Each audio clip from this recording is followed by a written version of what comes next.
Hey guys, welcome back to the channel. And if you're listening on the podcast, welcome back to another episode of the Retirement Planning MadeEasy.com show. Today, we are going to be talking about what are the main types of annuities in the market today. Now, this is really important because annuities are mainly retirement planning products. Now there are some exceptions out there. If you're needing additional tax deferral and you've maxed out all that you can contribute to your like your 401k, your IRA, all that kind of stuff, and doggone it, you just need some more tax deferral going on with your non-qualified monies because you're getting hit with capital gains, dividend income, all that kind of stuff. There may be a purpose for that, but generally speaking, annuities are mainly retirement planning products and should be used for that purpose. Now, there are many different types of annuities and they serve different purposes. So you want to make sure that if you do need an annuity, you want to make sure that you pair up and match up what your needs are with the type of product that's going to fit those, meet those needs and fit what you're looking for. So let's just start out, first of all, with what are the most common annuities out there today. And you have fixed annuities. And with fixed annuities, there's a lot that's under that category. First one is a guaranteed rate annuity, which you'll oftentimes see these called if you're out there looking or if somebody's recommending an annuity to you. You'll sometimes see these called a multi-year guaranteed annuity. That's an acronym, MYGA, so they're called MYGAs. This is like the annuity world's version of a bank CD. So it's literally where you put your money with an annuity company and they are telling you, you put the money here, we'll guarantee you an interest rate for a set period of time, like say 3 years, 5 years, 7 years, 10 years, whatever it is. And they're going to give you a rate that's probably a little bit higher than what a bank CD would give you. So that would be one type of annuity, guaranteed rate annuity.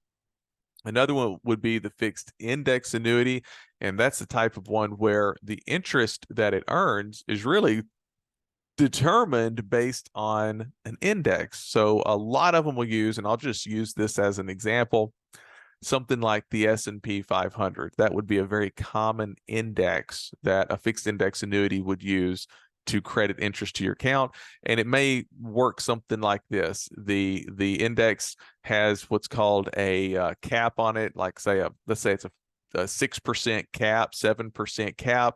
So if the S&P goes up that year, say 15%, then the account would get credited no more than the cap, which is like, say, 6 or 7%, whatever that cap rate is, and that's how it would earn money. And if the S&P went down and lost money for that year, you wouldn't lose any money on the fixed index annuity. So that's how, in a nutshell, a fixed index annuity credits. You can't get all the upside. And the benefit of not being able to get all the upside is that when it loses money, you don't go down in value. You don't lose money. Another type of fixed annuity would be a SPIA, single premium immediate annuity. Very basic contracts. You essentially determine how much income do I need to start within a year and last for the rest of my life. And you can literally take a portion of your portfolio and write a check to an annuity company, and they will give you a guaranteed amount of income that'll last the rest of your life. And if something happens to you, like let's say you get hit by a bus the next day after your first payment, you can even structure those contracts in a way where the remainder of the money would go to your beneficiaries or to pay out to them, so that you don't have a situation where the insurance company is keeping all of this money that you wrote a check over to them for, and they actually still have to pay it out, right? Another one would be a DIA, deferred income annuity. And this is where you're essentially saying, I'm going to put money with an insurance company, and I know I need to put X amount of dollars with them, but if I put X amount of dollars, they will guarantee an income stream for the rest of my life that starts sometime more than a year. So it doesn't start within the first year that I give them the money, but it's going to start somewhere later, like year 2, 3, 4, 5, maybe year 10. And it's really good for income planning in retirement because you can set aside funds today and they're going to lock in a guaranteed income stream somewhere down the road. And the longer you defer that, the higher that income is, which is just like how Social Security works. The longer you defer Social Security, the higher they will pay you up to age 70. So that's kind of the same concept. And then lastly, one of the most common annuities, you have variable annuities. So these are the type of annuities that can lose money because they invest the funds in the market in these sub accounts. And so this is a more risky option. This is what you put your money in if you want the money to grow more because it has more potential to grow. But when you're looking at a variable annuity, you also have to figure out, what's the purpose I'm doing this? So if you need an extra growth, you can always look at just doing maybe a regular brokerage account. It doesn't have to be getting growth in a variable annuity unless you have a lot of taxable gains that, let's say you've had your money in a variable annuity for a long time and you want to now roll that money out of that variable annuity because you want to get it into a lower fee environment. You can use a bare bones stripped down type of annuity to defer those gains so you don't get hit with a lot of gains in 1 year. That would be a use of a variable annuity. But a lot of times you have to ask yourself the question, what's the purpose of getting a variable annuity? You can a lot of times get those same, better returns outside of that wrapper unless you just need some extra tax deferral. Variable annuities typically have higher fees. And when you hear people like Susie Orman, Dave Ramsey talking about never buy an annuity, a lot of times what they're referring to are things like variable annuities because the fees can be rather high on variable annuities that put a drag against the growth that was the whole purpose of getting them in the first place in a lot of cases. So let's talk a little bit about fixed annuities. Fixed annuities will include contractual guarantees. This means that when you purchase the product, if they say we're going to pay you 6% interest every year for 3 years, then they are going to have to do that. That's a contractual guarantee. If they say it's an index fund or an index annuity, they're going to say that if the index goes down, you're not going to lose any money that year. That's a contractual guarantee. If they contractually guarantee a certain level of lifetime income, they have to honor that. Fixed annuities include contractual guarantees, and that's something that a lot of people that are nearing retirement or already in retirement, that's a lot of times why these are so attractive to them, because there's guarantees in place. Fixed annuities do not take market risk. They're like the multi-year guarantee annuities are simply like the CD version. It's the insurance company's industry's answer to the bank CD.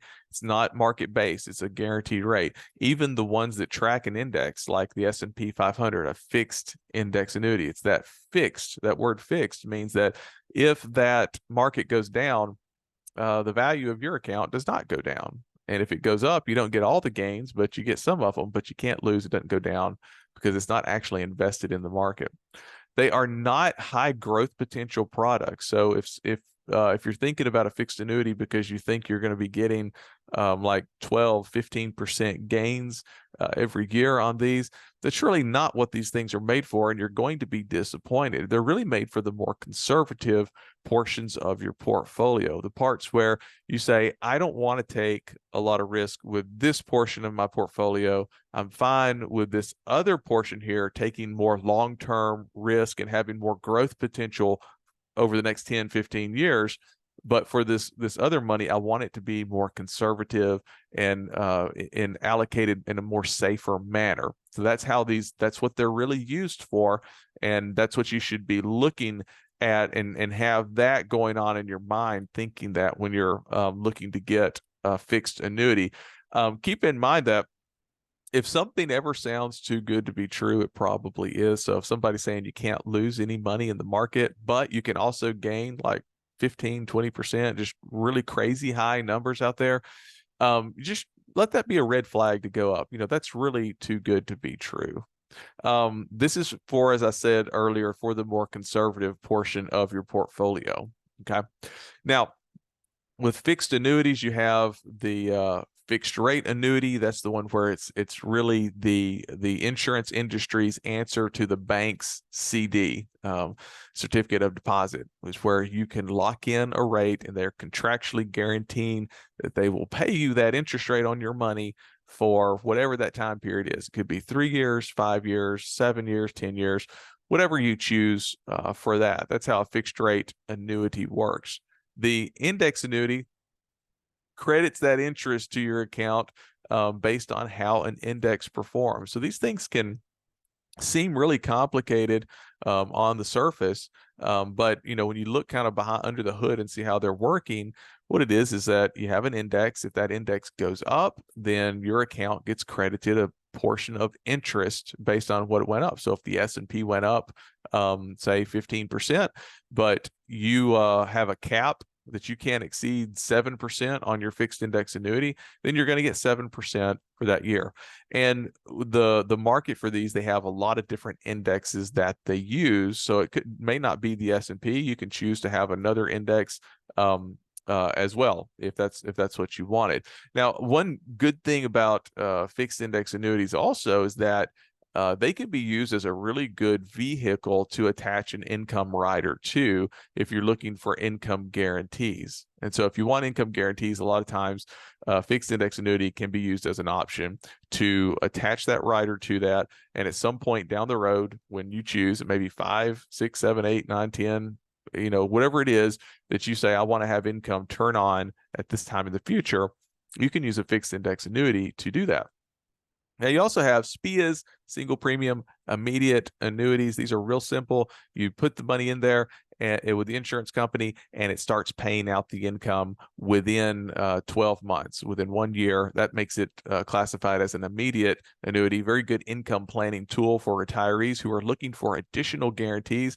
And if they want to use a SPIA to make that income happen immediately, they might want to use that to get the lifetime guarantee as opposed to using a fixed index annuity with an income rider attached.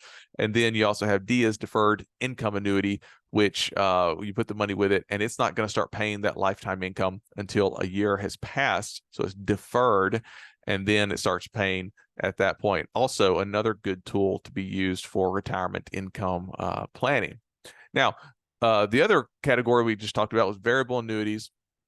Variable annuities, they also have some contractual guarantees. They can also, like the fixed index annuity, they can be used as a vehicle that can deliver those income guarantees through an income rider. So they can be used for that. They do take market risk. So within that variable annuity, you have the option to invest in sub accounts, and they give you some options in there of what you can invest in. And you can invest that way. If the market does well, then your account does well. If it does poorly, then your account may do poorly also. They can guarantee a lifetime income stream. They do that primarily if you pay an extra fee and put on an income rider attached to that. One of their big benefits is if you're using money that's not inside an IRA, in other words, just think of like a regular brokerage account, or non-qualified money is what they call that. Non-qualified money, let's say you have bought some stocks with non-qualified money, the stock pays some dividends, you have to claim that dividend income every year. You don't get to defer the tax on that income. But when money is inside of a variable annuity, or really any annuity, you get to defer the tax. Now, that doesn't really matter if it's an IRA, because an IRA is all tax deferral until you pull the money out. A Roth IRA is all tax-free. So this is really for like a non-qualified type of money. Because they take market risk, variable annuities, they do have a higher growth potential, but that means they also can go down. And then lastly, and this is the big thing that you'll hear a lot of the gurus online, like the Susie Ormans, the Dave Ramseys, when they talk about about annuities and don't get them because they have terribly high fees and all that kind of stuff. They're usually probably going to be referring to variable annuities, which can have fees, especially if you start tacking on income riders with all the other fees that are there. These fees can get north of 3% every year, which can put a drag on your returns. If you're wanting to have that higher growth potential with market-based investments, and then you put all these fees on it, you're taking a drag on those returns right there. Now, for some of those other annuities that we went over, like the guaranteed rate annuity under the fixed annuities, those don't have fees attached to those.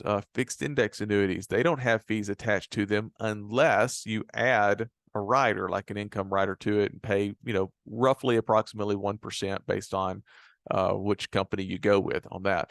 But variable annuities, typically, whether or not you have a rider attached to them, a lot of them will have higher fees. And when you add the income rider to it, it can really get up there and put a drag on your performance.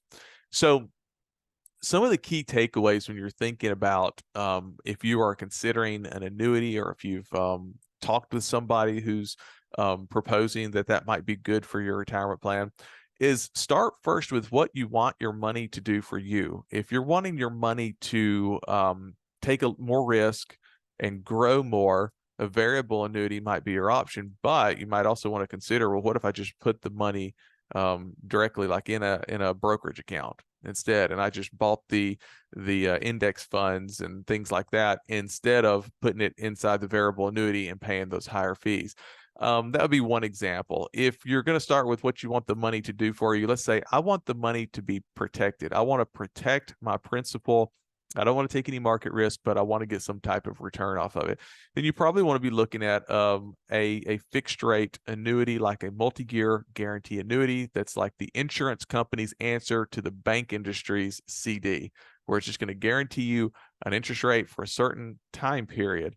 That might be what you want to do. If you're looking for an income guarantee, you might want to look at a fixed index annuity with an income rider attached and see what type of income guarantees it can give you for, let's say you want it to start 5 years down the road or 10 years down the road, and then say, well, would that be the better option, or would a deferred income annuity be a better option to get that income down the road? So you want to start with, what do you want your money to do for you? And then match that up with the type of annuity that's best at meeting that goal. Now, when doing this, it's probably going to be a good idea that you talk to an expert that can help you find the most appropriate annuity for your portfolio. First of all, you need to determine if one makes sense to begin with for your portfolio. You may be the type of person that says, I don't want to have any of my portfolio protected from market risk. I want to be all in with equities, even, with bonds that can also fluctuate in value. And I'm totally fine with that. And that may be what you want to do. And there's nothing wrong with that if that works for your retirement plan and you feel comfortable with that. On the other end, you may say, I want some additional income guarantees because I don't think Social Security is enough for what I need. And I want that income coming in regularly so I don't feel so scared about pulling money from my portfolio to spend it, because I know I can spend this money because next month I'm going to have more of it in my bank account, as it pays that lifetime income every month for me and my spouse. If you're married, you can set it up that way too. So you want to start with what you want the money to do for you, and then talk with somebody who can help you to find out if it's appropriate to get an annuity to begin with. And if it is, which one actually meets the needs of what you're looking to do, and not get paired up with one that is not going to do what it needs to do for you. It's you want to make sure you're using your money wisely and getting the most out of it. So that is what I'd recommend on that. And that is all I've got for you guys for this week. I encourage you, head on over to my site, retirementplanningmadeeasy.com. You can download a free copy of the essential step-by-step retirement guide. It'll help you out with some of your retirement planning needs as well. And I will see you guys on the next video or the next podcast episode. Thanks for watching. Thanks for listening. Have a good one.